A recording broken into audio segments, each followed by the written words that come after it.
Welcome back to Sam's Garage, presented by NH Oil Undercoating. Sam and Doug finished the brakes on the Alpha 1 GTO by installing a new master cylinder and bleeding the entire system. The brake system on this car has gone a long way since the project first started. All of these upgrades will ensure that the car stops as fast as it looks. Doug and I have already replaced all the brake system on this GTO project. What we're going to do next, and you don't want to skip this step, is going to be the master cylinder. In our case, this is original to the car since 1978. Yeah, so it's real important to be able to do it. We're also going to go ahead and put in a proportioning valve so we can make sure the brake bias between the front and the rear are correct. You don't want the rears to lock up before the front. You want everything to work together. Yep, this is going to be very easy. Make sure you guys use a line wrench. This is a direct replacement unit from Willwood for the Nissan chassis, so it's going to work out really great. Whenever you guys are working on a brake system or even a hydraulic clutch system, they're going to take brake fluid. Brake fluid is very corrosive when it touches paint, so make sure you cover anything up that you may get exposed to brake fluid, and if you get it on there, wipe it off really fast and you should be okay. Make sure you're using a line wrench onto it. You can see the gap into it. What that'll allow you to do is to go right around that line. If you use just a standard wrench, you stand a real good chance of rolling your edges, and then you're going to have some real difficulties trying to take it off.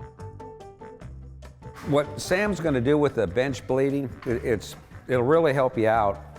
You go ahead and put brake fluid into it, and then you go ahead and bleed your master cylinder ahead of time before you do the lines, and that'll save you a lot of time. Otherwise, what happens is you're putting fluid into the master cylinder and you're trying to bleed the whole system at once, and you've got to go ahead and pump it all the way down. You've got a piston moving down a cylinder, and you want to just pre-fill everything and then bleed it first, then put it in, and it makes bleeding the system go much faster and easier.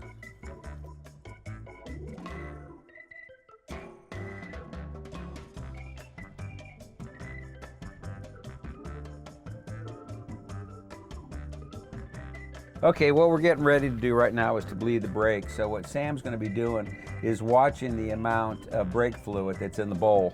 And so I'm going to be adding pressure to it. So I'm going to be pumping the brake.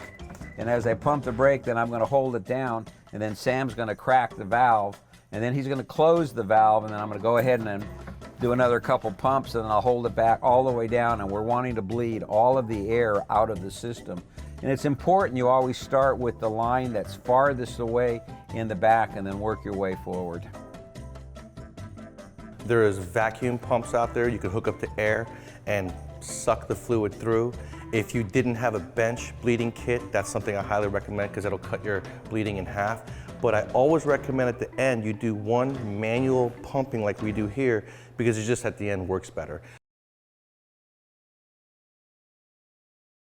Well, Doug, you know, this isn't a very difficult job, but it's always a time-consuming job. When you install suspension upgrades or a brake upgrade, you really got to think things through, do it right, do it once. No, I agree, Sam, and I'm so satisfied with everything that we've done here. I mean, with the coil-over suspension, we're able to go ahead and dial in the spring rates, the ride heights onto it. We have full adjustability in the A-arms, the large brakes. I mean, everything about this build, it looks fantastic. You know, years ago, I was coming down a hill, coming real hard, got into the brakes and I started to lose them. I don't need to worry about any of those things happening on this vehicle. I mean, I'm really, really satisfied with what we've done. The good thing is that everything we installed is purpose-built. We got thrust angle adjustment in the back, camber, caster adjustment in the front, toe, everything. So you can really set this thing up on the racetrack for yourself.